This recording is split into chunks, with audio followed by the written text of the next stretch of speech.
Hello and welcome to this week's episode of Conversations on Conversations, where each week we explore a topic to help us have more powerful conversations with ourselves and each other.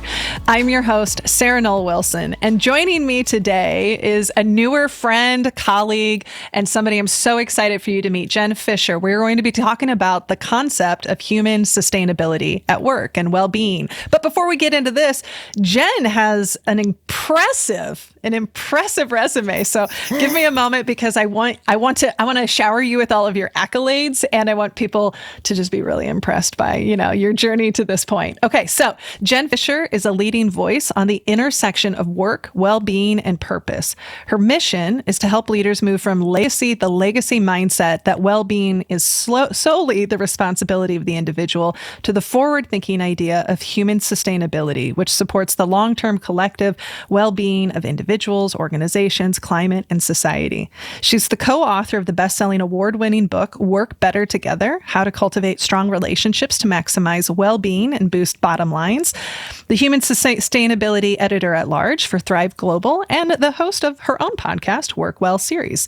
She is also the first Chief Well-Being Officer at Deloitte.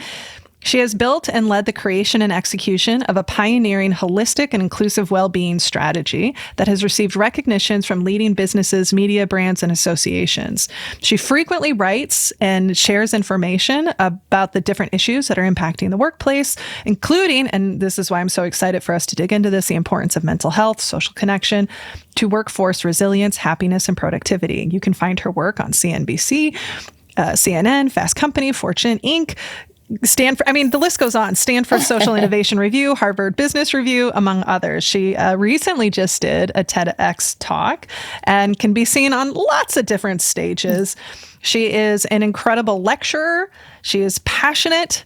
She is lovely. She has an incredible laugh. Welcome to the show, Jen. Thank you so much. And can I just take you with me to introduce me everywhere? I'll be your hype woman. There you go. I love it.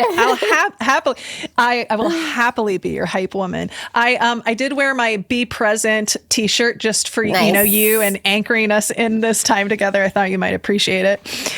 Jen, what else should we know about you? Goodness, what else should you know about me? Well, behind all those accolades is a real person. But also I didn't get there. I didn't get anywhere, or do any of those things alone. And so while I'm incredibly proud of all that I have achieved, it has come with a village of people that have helped me to get where I am. And so there's lots of people behind the scenes that should be acknowledged and celebrated. What else should you know about me? I live in Miami, and it is very, very, very hot right now. So we don't go outside. But I live with my husband, and we have a very rambunctious 3-year-old Jack Russell Terrier who keeps us active and laughing. And yeah, I'm pretty much a book nerd, as you can see behind me. Lots of books. And so I'm always reading, spending time with family and loved ones. I'm a breast cancer survivor. And I'm sure we'll get into some of the other stuff. So that's enough about me. I love it. I also really appreciate that you, right out of the gate, were like, it just says a lot about what you value of this isn't just me. I've gotten to do some really cool stuff, but I have this incredible support system. So talk to us about your journey and your passion with well-being. And I know part of it is your experience with breast cancer, navigating burnout, but talk to us, just lead us. What was the life, Jen, that led you to this point of being so passionate and becoming such an important voice for us to rethink what work can be? Yeah, I'll try to give you the, the Cliff Notes version, because if we dug into every aspect of that, we'd be talking for quite a long time. But what I will say is that the journey to becoming Deloitte's first Chief Wellbeing Officer really was because of my own personal experiences kind of, intersecting with work and changes that we were seeing at work and in the workplace, not unlike we're seeing now. In many ways, it was kind of a pivotal moment. But for me, it was about 8.5 years ago. And what did my life look like leading up to 8.5 years ago when I experienced burnout? Well, I prided myself on being healthy and well. I was an athlete growing up. I got to the gym an hour a day. I worked or did whatever else I was doing for about 18 or 19 hours a day. And you can do the math. That meant I was sleeping about 3 or 4 hours a day. And people used to joke around that, Jen sleeps with her cell phone or her electronic device. And I would laugh and go along with it. But it was true. And so it wasn't a joke, because I thought whatever was going to come through at 3 o'clock in the morning was the most important thing that was going to happen that day. And so, that isn't sustainable. I don't care how old you are. You can tell yourself that that's a sustainable way of living, and it's not. And ultimately it did lead to burnout. But, people kind of always ask me, well, did you know that something was wrong? What were the signs? What were the signals? Yes, I knew something was wrong. I ignored it because I processed it as failure. Because I looked around and, in the high performing world and organizations that we live in, and especially now with social media, where literally everybody is high performing and doing amazing things. I said, okay, well, I'm not going to say anything. I can't ask for help. If I do, then, they're going to think I don't belong here. And so I just kept pushing through. I just kept telling myself, I'll rest when this project's over. I'll take a vacation. I'll be happy when I accomplish this or that. And, our bodies are pretty smart.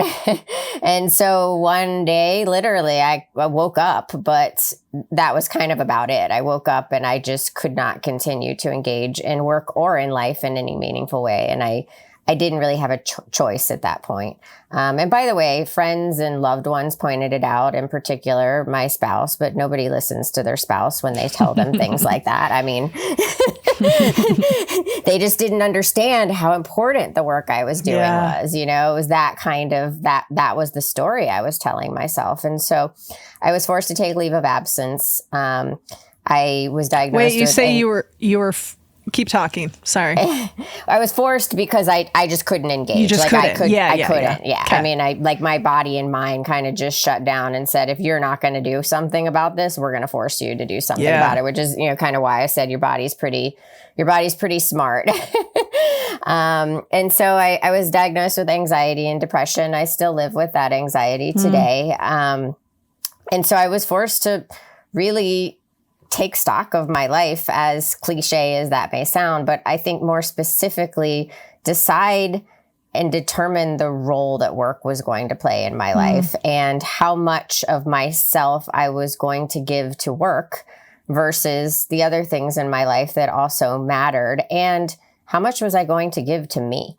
And that was a bit of a new concept. And so I did that. I had to go on that journey for myself through therapy, those types of things. And I came back to work and I sat down with my leader at the time, who still continues to be a great mentor and friend. And I actually told her that I thought I needed to resign from the organization because I really wanted to focus on helping others not go through what I went through. That, as Arianna Huffington says, burnout's not the price that we pay for success. Yeah. And there wasn't a role like that at Deloitte or in our organization. And so credit goes to her, because she was the one that had the vision that said, you're not going anywhere.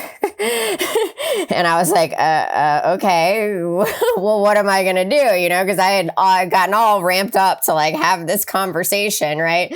And she was like, no, you're going to go back to where you came from, put together your business case for what you think well-being at Deloitte should look like. And kind of before the conversation ended, when you talk about emotionally intelligent and kind of inspiring and motivational leaders, she said to me, if you need this, there's a lot of other people in the organization that need it too.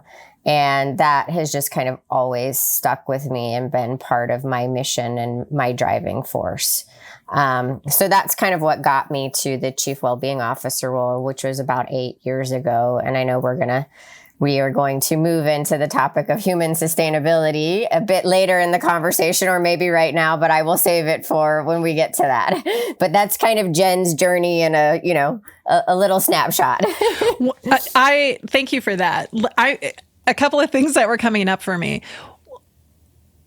We, as you mentioned, especially in America, let's name that because we have an international audience. We have a very high hustle individual, right? Like value in our system.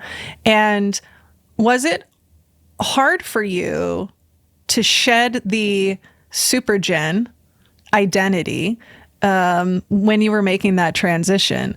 And part of the reason I'm asking is I remember having a somewhat similar journey, right? And realizing that I felt really good when people would say, I don't know how you do it. Right? Like it made me that badge of busy. Badge of busy. Exactly. That's what exactly I said. Did you ever feel it was a badge of honor to be perceived to be so successful and busy? 100%. It was that, and I say now, like when you ask somebody, how are they doing? Somebody tells you, oh my gosh, I'm crazy busy. If somebody says that to me now, I'm like, really? Can you explain to me what that means? Like, explain to me. Like, I kind of, call them on it to say, like, are you really okay saying that that's how you're doing? Or if that's actually how you're doing, are you okay with that? Yeah. So, but to answer your question, it was hard. And I think it's still hard in many ways, right? I mean, I think that old habits die hard. I think that we still live in this world that does celebrate hustle culture, and it's hard not to get sucked into that, right? And so I think what it takes is a lot of self-awareness, and kind of knowing what the signs are, knowing what, probably more importantly, knowing what the behaviors are. Because for me, when I start to slide down that path, the behaviors are very obvious. I become very impatient.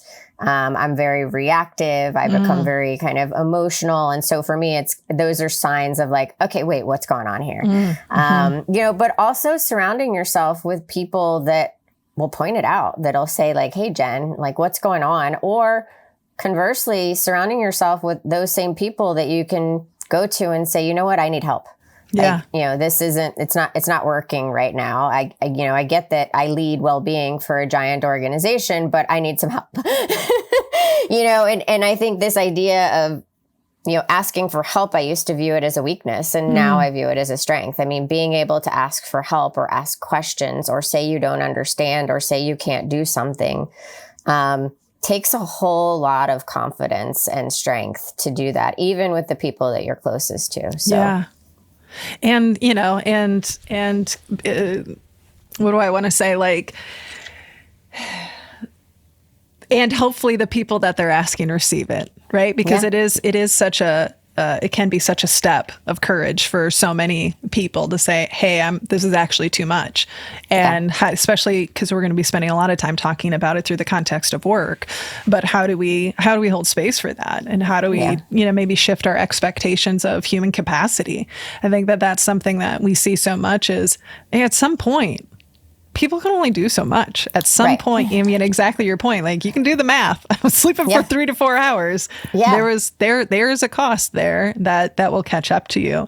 What was most challenging for you as you reframed and reprioritized what was going to be in your life? Because one of the things that I think has happened to a lot of people, whether they've taken action on it or have just mentally sort of had this experience because of the pandemic, is getting really clear about where they want to spend their time, how they want to be treated, reevaluating, and in some cases wanting to decenter work from, being the most important. So what was, as you've been on this journey, because I assume it's still, right, a journey, and sometimes when you get passionate about something, you can give it even more time than maybe, you need to. But what's been most challenging for you as you've worked to reprioritize your focus, your time?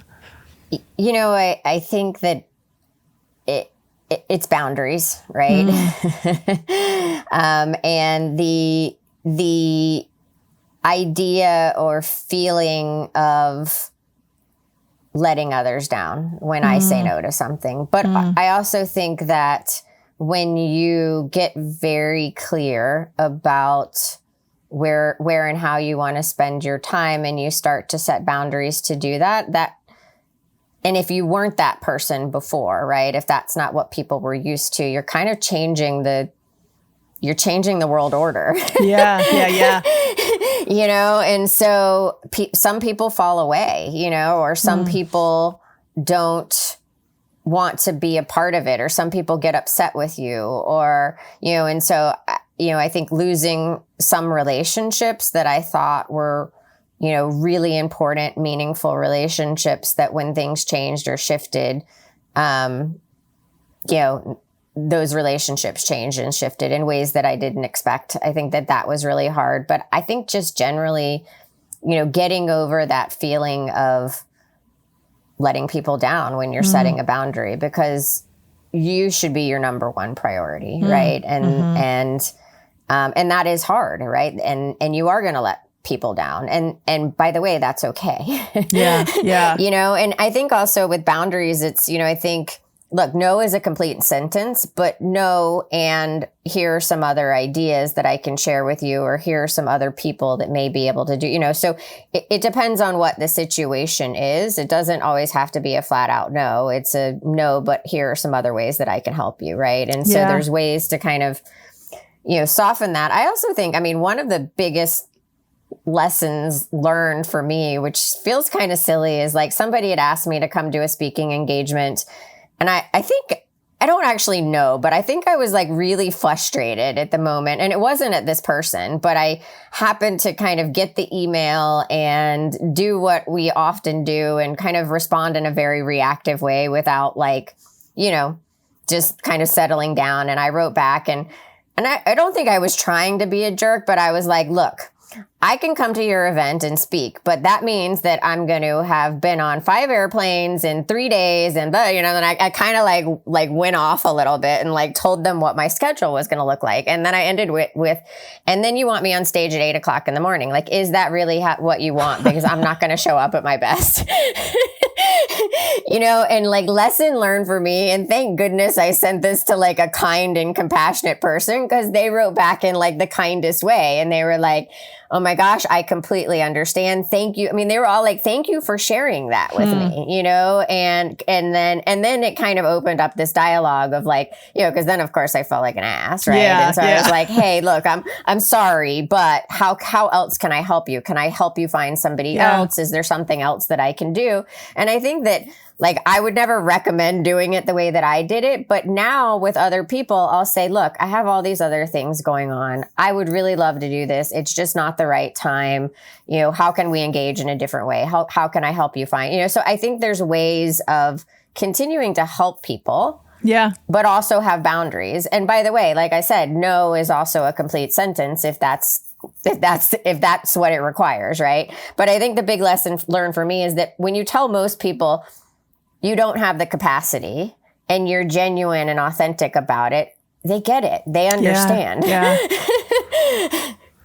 It makes me think of, I think it's Oliver Burkeman. He wrote the book 4,000 Weeks, and it's time management for mortals or humans. I forget what the subtitle is, but one of the things he talks about in that is, right, I mean, there's just a capacity. You know, there's a limited amount of time, but as humans, we have an unlimited amount of imagination and an unlimited amount of possibilities. And one of the things that he talked about that was so resonant for me was, he said, you will always disappoint someone. Yeah. In your choices, there will always be someone you disappoint. So can you be more like choosy, kind of like, who are you okay with? And I think some of that too is, I know, like, as white women, right, we've been very much conditioned to be people pleasers, to, depending on geographically where we were raised, Midwest, that can feel. You're very nice. Yeah, you bet. Violently polite is what I say. We're violently polite. And so it can be hard to set those boundaries. And exactly like you said, when you do it in a way that is authentic, but also I want to help you. How else can we? People get it. And I think a lot of times they appreciate it of just they do. like, I remember one time feeling, really overwhelmed, getting a lot of inquiries for coffee, right? Chats or whatever. And I was like, I don't want to be the person who's like, sorry, I don't have time for you. But the reality is I was barely seeing my husband. I was barely seeing my family. Who I was disappointing, who I was saying no to were the very people who are the most important to me. And I remember typing up this email. This wasn't this long ago. You, like, email is, It's not, this was, Sarah like 5-6 years ago. It was just like, right now I'm prioritizing work and my family and my health. And so at this point, I'm not taking on. And I was so nervous, right? Because of the disappointing people and and every single person was like, I really appreciate that. And I wish you the best and I'll connect with you next year. And it was like, awesome. And that's so great. Why? Because it also gives them permission. Yeah. Everybody's kind of looking for that permission. Yeah. So when you do it and you make it okay, everybody's like, oh, wow.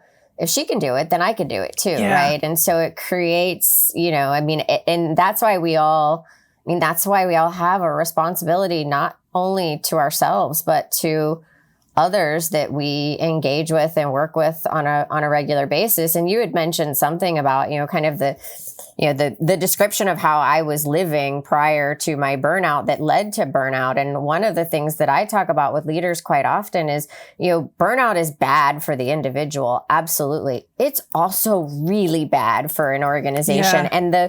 And the time period leading up to burnout too, like you don't even want to get there because the risk is so, put aside the individual health risks for the person, just in caring about who they are as a human being. But, I live in a world of accountants and consultants, right? And so many of our businesses are highly regulated.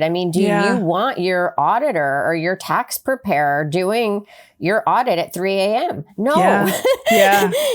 The risk of mistake, and those mistakes can be really big mistakes. And, that's where accidents come in. And there are all kinds of things that just go wrong when we aren't creating this permission and this space for people to say, you know what, it's okay to say no, and it's okay to prioritize myself. That doesn't mean that I'm not loyal or engaged or that I don't care. That means that in order for me to be loyal and engaged and do great work, I got to take care of myself. Yeah.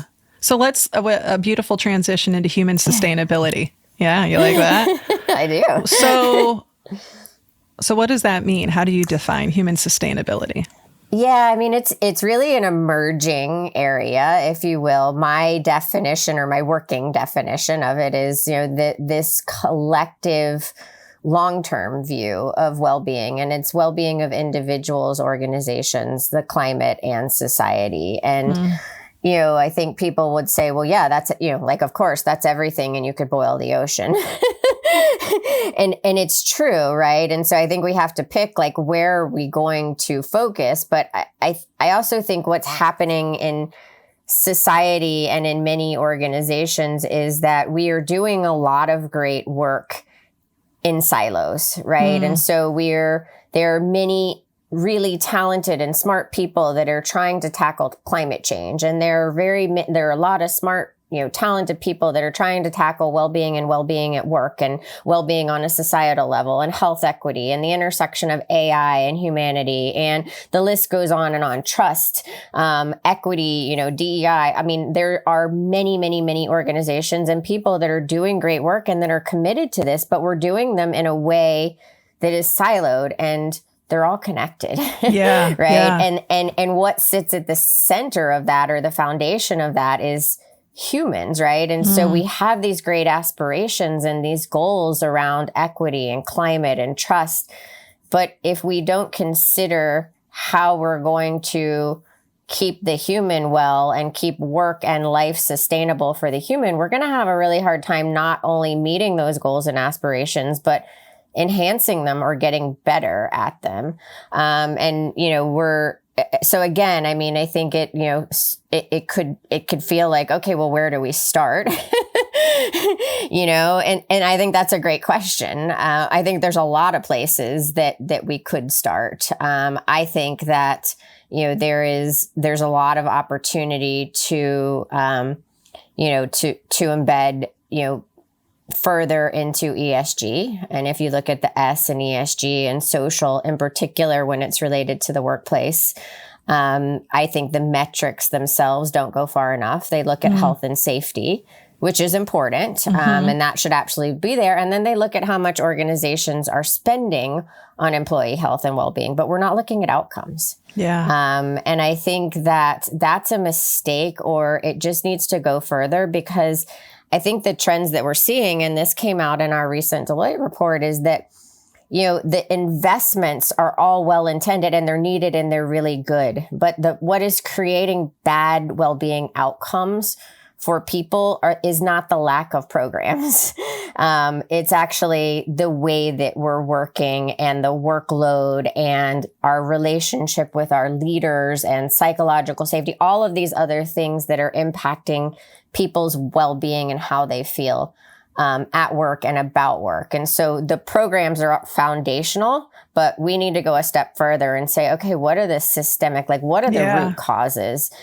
Because we've been working the same way other than technology, we have been working the exact same way for 100 years. And you could argue that technology's made us better. You could have the same exact argument that technology has made us worse. Yeah. Sure hasn't lightened the load. I have Rosie the robot. Right? That was the promise of technology, that it was going to make us more efficient, and therefore we're going to have all of this free time. And in some ways, that's also the promise of AI, right? That we're going to have all of these hours that are going to be freed up. And so if that's true, then business leaders really need to be thinking about, okay, well, what are we going to do with those hours, with those people? And it's not because everybody's going to get laid off and there's no jobs to do. Okay, I have to ask, okay? Because I get asked this as somebody who's very passionate about how do we make work better for humans. Can it exist in the current capitalist society structure we live in, where largely for most organizations, it's about shareholder profits, right? It's about how do we extract as much work at the least amount, right? And I sit there and I'm hopeful of there are some companies who are doing it well. The research shows that actually when you do take care of the people, you will actually produce more. And yet that doesn't seem to compute for people. But there is part of me that's I don't know, can we accomplish this? Can we really, truly change work in the larger container that work exists in? And I don't know if you're allowed to answer that, depending, based off of the work you do and the employer you're with. Well, I guess what I would say, and yes, I'm allowed to answer it, but I would say, what's the alternative, right? And I think that's where human sustainability comes in. And I think also what I'm seeing and hearing a lot from business leaders who are really well-intended and trying to do the right thing, again, is that they're investing a lot of money and they truly do care, but we're not changing work, right? We're investing money in programs, and then they're kind of throwing their hands up and saying, well, you told me to do all these things and I'm doing it and it's not working and everything about work still sucks. So what do you want me to do? Right. And so I think that is I think part of what is exciting to me about human sustainability is that it's long-term and it's collective, right? And so we didn't get here overnight. Work didn't, yes, components of work have sucked forever, but we didn't get to where we are today with the stats and the data that we have about how the workforce is feeling about work and their own well-being and their mental health. And it's not just work, right? It's all of these other factors that we never actually considered even 10 years ago that were impacting the way that people showed up at work. We just didn't even think about it that way. And we certainly 8 years ago, when I started in my role as chief well-being officer, work wasn't even a factor in our well-being equation. It was largely us teaching people about the things that you should do outside of work that allow you to show up at work and be better, right? We didn't say work is impacting people's well-being. Are you kidding? That wasn't part of it, right? And so we've evolved and grown so much, but that's taken 10 years, right? Yeah. And so I think we need to realize that like we didn't get here overnight. We're not going to fix it overnight. And the way that we're going to fix it is for the C-suite and the workforce to actually come together on this issue. Like we're pointing fingers, we're placing blame. The C-suite's saying, I've done everything I can do. What do you want me to do? And the workforce is saying, well, it's still not working, so you need to do more, right? And so we do need to figure it out together. This is not a, the C-suite's going to fix it or the work, like the workforce also has to understand that this is going to take some time, but as long as we have a voice and we can see and be involved and engaged in some significant and instrumental change, I think that that's okay. But we have to start working together on it. And I think that that's the only way that we're going to solve it. And I think that the organizations that continue to thrive in the future will figure that out or have figured that out. Yeah. Point that you brought up of, throwing money at like programs. And, I think about my own career. Like I was kind of, as you were talking, I had this flashback. A memory popped into my head that I hadn't thought about.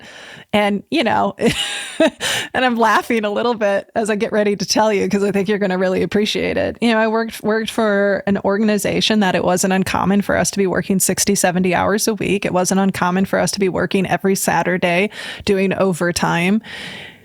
And, maybe every once in a while they bring in shamrock shakes during March, and as if somehow some gelatinous pseudo dairy product was going to, right? But even to your point of organizations that are, let's do a program on mindfulness. Let's teach the individual, and realizing, it's like, I think about when we're approached from organizations where they're like, we want our leaders to better be able to support our team members' mental health.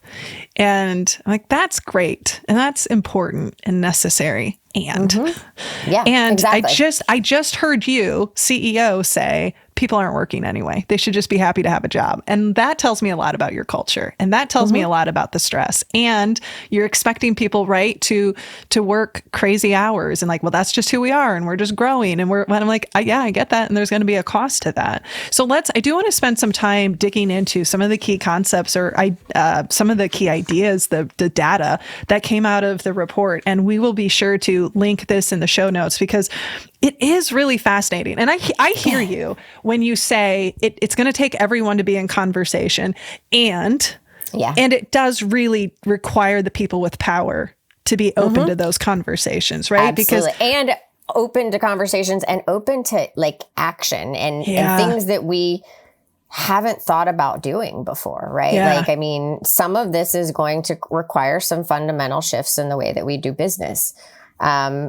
And we have to be open to that. And that's going to take some really bold, strong leaders to do that and do it well. How many more studies, Jen, do we need on the power of 32-hour work weeks, 4-day work weeks? Every country that's tried it, every city that's tried it, not every, I'm being a little,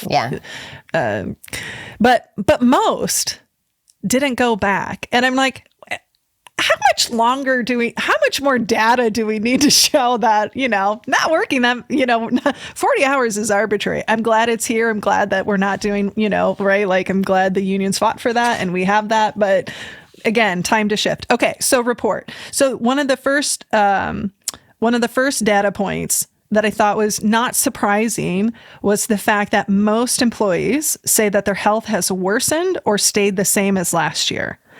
And what was also not surprising, but to see it in such black and white data, was the fact that more than 3 out of 4 executives believe that their workforce health has improved. It's just like, that's such a glaring difference of experience. And I want to dig into, what do you see in your work? Because often, and again, if I'm the person, and I don't say this from a place of judgment, but this is the reality. If I'm making $1 million, if I have helped if I can afford, right, my financial needs are taken care of as a C-suite person, we see all the time that people are unable to almost see the reality of their team members who is only making $37,000 a year or whatever the case is. And so they view the experience through the lens of what they're experiencing. But I thought that was so fascinating, the complete gap of where people are really compared to where the C-suite sees that they are. And I'm curious to hear your thoughts on that. And just like, what conversations have you all had? I mean, that's, again, it's not surprising, but it's painful to see on paper. It is painful. And it's painful to see that, I mean, last year we thought it was bad, and to see that it's gotten worse this year. When I think we were hoping, we were a little bit more hopeful until we saw the data. I don't think it's one thing. I mean, I think it is what you've described, but I would also say that leaders are people too. And I think when you look at the data of leadership in C-suite, especially from last year's report, I mean, they're struggling too. Yeah, they are. And so I think it's easy to say, well, yes, they have more money and more access and more means. And that's also true, but more money, more problems, right? Yeah. But the core of what I think is happening is actually when you're struggling, regardless of whether you're in the C-suite or you started yesterday, your perspective of what good looks like is out of whack. And and I think for C-suite leaders, many of them, to admit to themselves and anyone else that they're struggling is really hard. Yeah. Because they're the C-suite, right? They're there for a reason. They shouldn't struggle. They shouldn't, they have all this access. They have all this money. We've also read all the studies about how lonely it is to be in some of those roles. And so I think what we're seeing in the data is that the C-suite is really struggling. And so therefore they themselves are looking at their workforce and saying, yeah, well, they're doing pretty good. I appreciate you pushing on it, because I mean, we actually did an episode on leadership burnout, like CEO and executive burnout, because we're definitely seeing it. I think that's a really interesting perspective, because I definitely have observed people like, things are good for me, so they must be good for everyone else. Yeah. Right. Yeah. So I want to honor the fact that does happen. And you are right there. I mean, I forget what the report was recently that showed that the percentage of people who are stepping out of retiring, voluntarily stepping out of executive roles was higher in second quarter than it's kind of ever been. I forget I don't remember the exact numbers, but it was enough to be alarming. But I think that idea that you're posing, I hadn't thought about. And I think it's a real gift, actually, because we're actually working on a white paper right now about C-suite burnout. I am kind of in the trenches. Use our data. Go for it. Yeah, I totally am. But that point of when you are struggling, I think that's really provocative. And I appreciate that. I appreciate you pushing me on that. And it's got my wheels turning a bit of like, you're like, I mean, it could be worse. I mean, certainly so it's I'm improved. not saying like, oh, woe is me, we should now all feel bad for the C-suite. That's not what I'm saying. But I'm saying, like, if you're a human being and you're struggling, what you're seeing, might look pretty good to you. Yeah. It's such a great point. It's such yes. I appreciate that. Thank you. It's, kind of continuing down. I had to smile a little bit at the subtitle in the report that was "Work remains a significant obstacle to well-being." Like but to your point, I think that we've known it. Yeah. Maybe we just haven't had the courage to name it. Didn't feel like we could name it. Didn't, or whatever the case is. So I appreciate it just being named. Like, this is a significant impact. And and I mean, just some of the stats. I highlighted these, that their job has a positive impact. It was like a third of employees, a positive impact on their mental health, physical health, and social well-being. But then it negatively impacts, right? Like about the same or slightly more. And I think that is something that it was interesting to read the idea of the expectation of managers, leaders having some responsibility of well-being, because I definitely see some people who are in positions of power who are like, that's not my job. Yeah. My job is to make sure you get to do what you need to do. And this is a story I've shared. I know I've shared this at least one other time, but it sort of summed it up. I had a leader once who said, if people are doing what they need to be doing, why should I care about how they feel? Mm. And, so I'm just curious to, hear how do you navigate those conversations? Because you do have people who get it. They just don't know how to execute on it, right? They have the good intentions, but they don't have the actions, or they're not sure. How do you show up when you're facing those people who go, is that really my job to care for their mental well-being? That's on them. Like, if they're stressed, they need to go to a therapist. They need to do whatever. How do you show up to those conversations?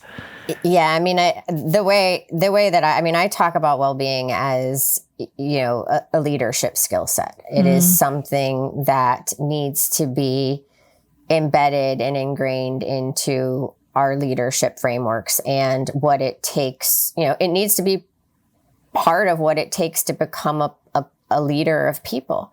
Yeah. But what I would say to someone directly in that conversation, I'd probably push back pretty hard and be like, really? Like, this is a human being that you're and if I happen to know that they are, in a relationship or married or have kids, or like, is that really, like, is that how you would want your, spouse's leader treating them, or your child? Like none of us want to be treated that way. And so, I would also probably suggest that person go to therapy.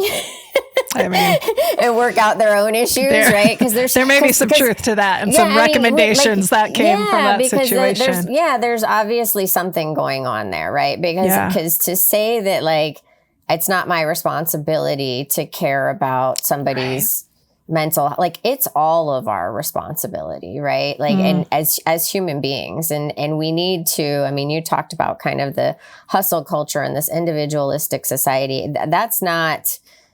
It's not going to serve, it's not serving any of us well, and it is not going to continue to serve us well. So the sooner that we can require well-being as a leadership skill set for anyone that is given a role that is leading people, and it is a skill set, right? It's a skill set not only to lead other people, but to lead yourself. It starts with you, right? And because, one of the things that and this is part of my TED Talk is, I kind of push on servant leadership a little bit, right? Because it drives me crazy, because servant leadership tells you, like, that the leader is putting everybody else's needs, basically sacrificing themselves for everybody else. And I don't want a leader that does that. Yeah. I want a leader that takes care of themselves first, because that leader is going to show up and create a space and a place where I can learn and engage and innovate and make mistakes and have open conversations, because they're going to be open and ready for that.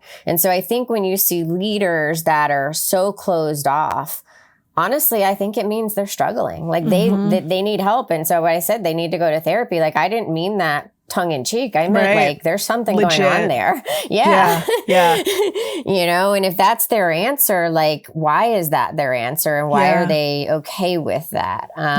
Because none of us should be okay with an answer like that. It's that, that idea of, really calling it a skill set, I think, is important, because so often we promote people into leadership positions with sort of this assumption that people just know and they understand and they can figure it out, and they don't.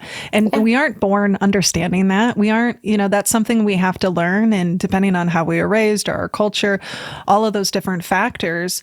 And, and I think one of the things that I appreciated in the report was that, it was, like, what was it? 96% of managers agree that they have some responsibility for their team members' well-being.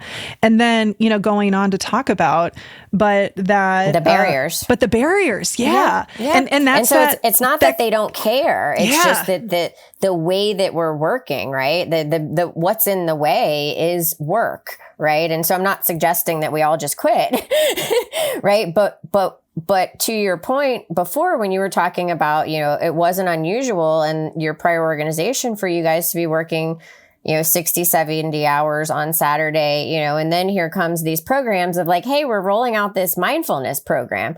Well, the mindfulness program is great. And it would probably actually help every single person if they just had time to do it. Right. But when you are working 70 hours a week and on Saturday, when your employer shows up with a mindfulness program and says, here, you want better mental health, just take this mindfulness program, the workforce is throwing up their arms and saying win. Right. One more thing on the plate. Great. Thanks. Exactly. Right. And so sometimes you run the risk of it having a negative impact. And I think that's what we're running into right now is you have leaders that are saying, okay, let me make these investments because I truly do care about this. And then you have a workforce that is so overworked and the workload is so high and nobody has any time to engage. And so you're getting results like you got in our report that still says that pretty much everything about work sucks, right? And so the leaders are like, well, what do you want me to do?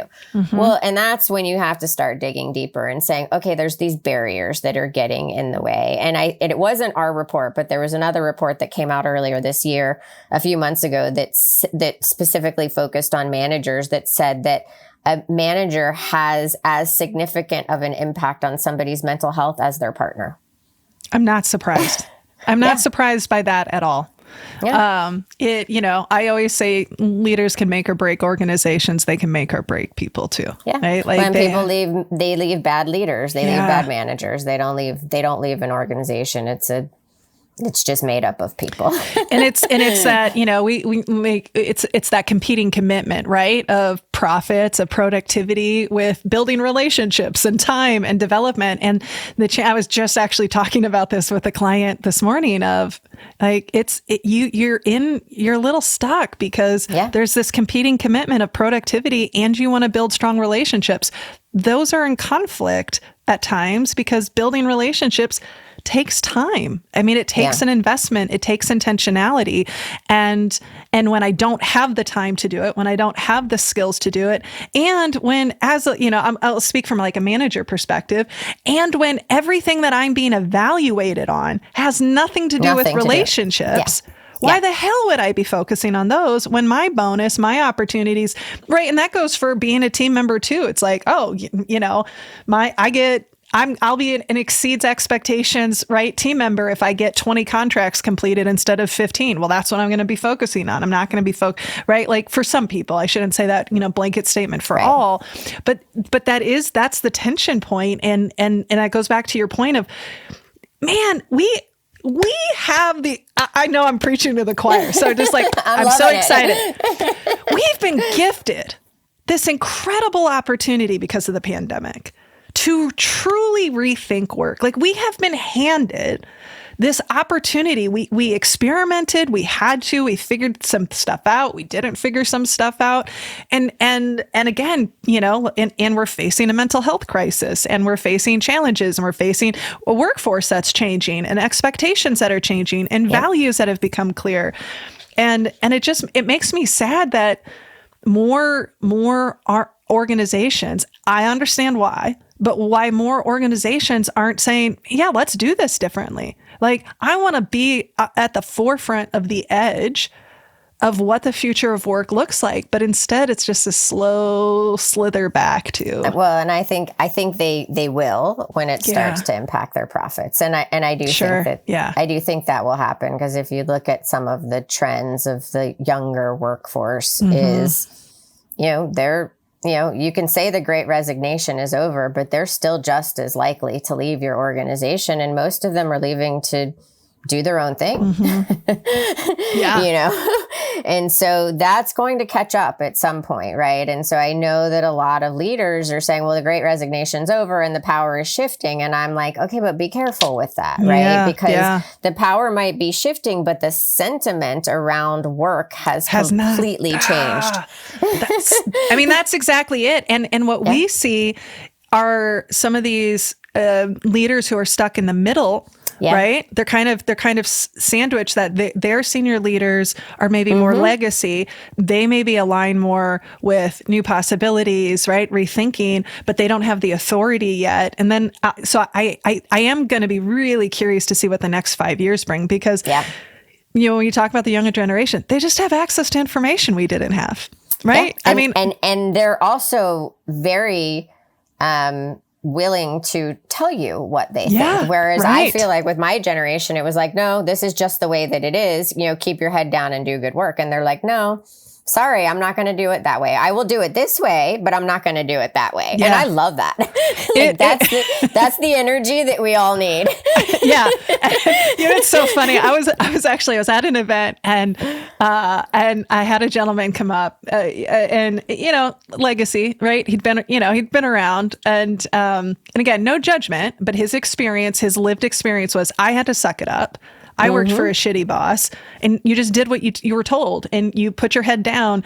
And it was so interesting because I pushed him a bit, like, but is that what we want? And so we start talking generations, and no sooner than, a young woman came, maybe 25, and it was, I'm sitting there as the 40-year-old who's still I was raised in legacy world, and I'm trying to shed that. And he was like, I feel like people just want to talk about their feelings all the time. And she's like, no, that's not it. We just want to be heard, and we're not afraid to. And it was so beautiful to watch her just we're just not going to tolerate the bullshit that you tolerated. Yeah. Because I have options, and I'll sacrifice so that I don't have, I will sacrifice financially so I don't have to sacrifice mentally or physically. They'll live a different life. Exactly. And I think you're right that shift is probably going to come more rapidly than people are prepared for. Yeah. Because I think what I'm seeing now, you see, we're seeing it all over you can't kind of open up whatever your favorite online periodical. Do we even call them those anymore?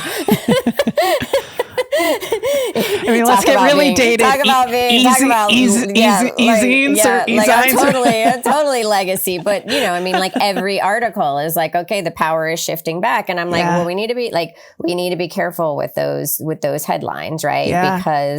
Because I also kind of challenge us to say okay, the power is shifting back, or this whole going back to the way things were. Well, things weren't great, right? Who were they great for? Right. And when you talk about resilience, right, whether it's personal resilience or organizational resilience or societal resilience, the point of resilience is, we talk about it as bouncing back. No, I don't want to bounce back. I want to bounce, forward. I want to go better. I want to bounce forward. This is an opportunity to take what we've learned and make the world of work better for all of us. And to me, that is the core of what human sustainability is about, is looking at what are those systemic barriers that are getting in the way that we're going to have to change, and they're going to be hard, and they're probably going to take a long time, but we're going to change them. It is clear that we need to have you back on, and we dig into and go, and here's where we can try. Here's some experiments. I want to be really thoughtful of your time in the spirit of care and well-being. And we can do a part 2. I would say give me a couple months. I'm going to really dig into my human sustainability strategy. And then I think we can dig in and say, here are the 2 or 3 or 4 things that you can start doing right now. Yeah. I would love that. And, I love what you're doing. It so aligns with what we're so passionate about. And really, for people who might need the numbers, right? That's the reality, is there's a lot of harm that happens in the workplace, but it doesn't have to. I have been privileged, and I say this, I have been privileged to work on a team. I'll say that because my experience was maybe different than people working on other teams, where I was invested in as a human, where I was supported as a human, where my mental health was a priority, where there was deep compassion, but also accountability, right? It doesn't, I mean, you can be, Totally. be empathetic and accountable, or hold people, responsible for the expectations. And it was damn near healing for me having that opportunity after working in such a toxic. Absolutely. Right. And even though the people were great, the system wasn't. Yeah. And so it is possible, and it's profound when you see that. And it's not always the norm. And I always feel like when we get a glimpse into a company that's doing it well or trying to, and they've got some movement, it's so damn refreshing. Yeah. And guess what? The people, it's, and what's always interesting to me is when the people feel really cared for, they are the ones, those team members are the ones that are always being evangelical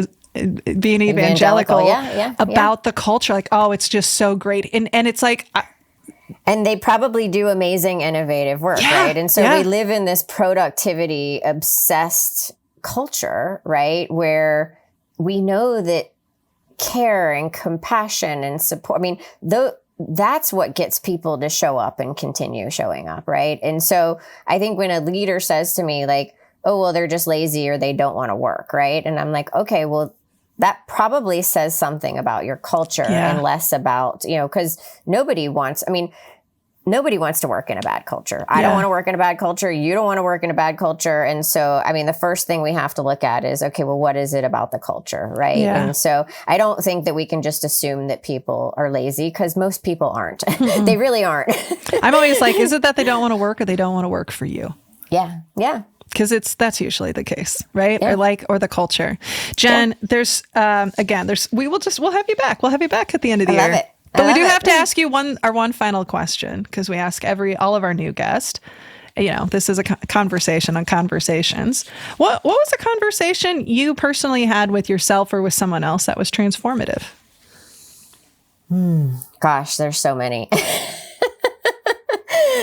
I think I have to go back to the one that I talked about earlier in our talk with the leader, when I sat down and was going to resign, and, she basically told me, no, you're not, you're going back to put a business case together. I mean, that really changed the trajectory of my life, but also just like about so many things that I viewed were I thought were impossible, changed my view on oh, okay, wait, I can just put together a business case on a good idea. And I think that that's a message that is really important for people to have. I have found within an organization or within a team, if you go to a leader and dump a whole bunch of problems on them and expect them to have the answers or solutions, remember, leaders are people too, and they might be struggling and overwhelmed and overworked just like you are. But what I often tell people, especially when it comes to well-being, going to the leader either by yourself or with a couple of colleagues, don't ambush them, but say, hey, these are some issues that we think our team is experiencing. And here are some solutions that we have that we'd like to try. Maybe somewhere out there, there's some leader that would say, no, that's stupid. But more often than not, leaders are going to say, yeah, let's try it. If it's going to make things better for you and me and all of us, let's try it. And so that's something that I think I learned from that experience that's been transformational for me. I love it. What's her name? Diana O'Brien. Okay. I always just want to give love into the universe to the people who do great things. If people are curious to connect with you, to learn more about the work you do, what's the best way for people to do that? Yeah, thanks for asking that. They can connect with me on LinkedIn.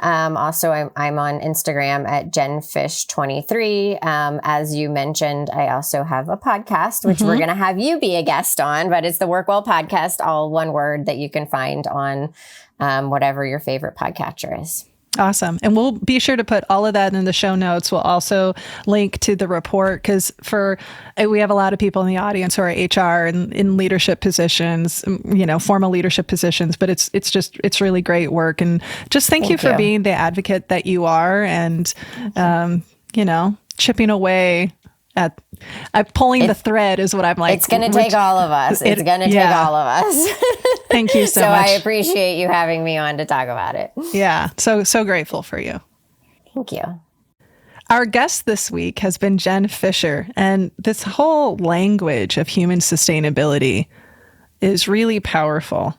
But there was something she said sort of as a throwaway that is sticking to my heart, which is let's not bounce back, let's bounce forward. I think there's something really, really beautiful about that. And as always, we want to hear from you. What resonates? What came up for you? What connections did you make? You can reach out to us at podcast@sarahnollwilson.com, or you can find me on social media where my DMs are always open.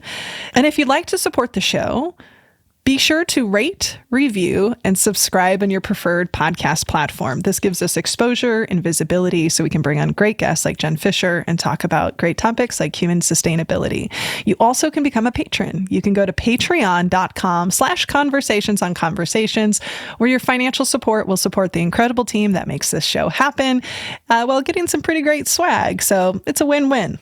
All right. So big thanks to our incredible team who makes this podcast possible, to our producer, Nick Wilson, to our sound editor, Drew Knoll, our transcriptionist, Becky Reinert, our marketing consultant and support, Jessica Burge, and the rest of the Snowco crew. And you may have noticed that I didn't share a name that we have been sharing for all of our episodes, Caitlin Summit Nelson. Caitlin Summit Nelson has been our marketing consultant for the last few years and has decided to focus on spending her nights and weekends that she was normally supporting us, raising two incredible young men. And I just have to give some special love to Caitlin. Caitlin was a big driver in making this podcast possible. She was the one who pushed and was like, let's just make it happen. We keep talking about it. And so much of how we think about ourselves, how we communicate, and this work, not just with the podcast, but the company, has moved forward in really substantial ways because of the impact that Caitlin has made. So I want to just make sure I take a moment to thank Caitlin for all of her creativity, all of her support, all of her, the impact that she's had, not only on the work we do, but me personally. So just a big thank you to Caitlin Summit Nelson as she enters into the next phase of motherhood, which is driving the kids around everywhere. So she will absolutely be missed. And just a big final thank you to Jen Fisher and all the great work she's doing. This has been Conversations on Conversations. Thank you all so much for listening. And remember, when we can change the conversations we have with ourselves and others, we can change the world. So until next week, be sure to rest, rehydrate, and we'll see you soon.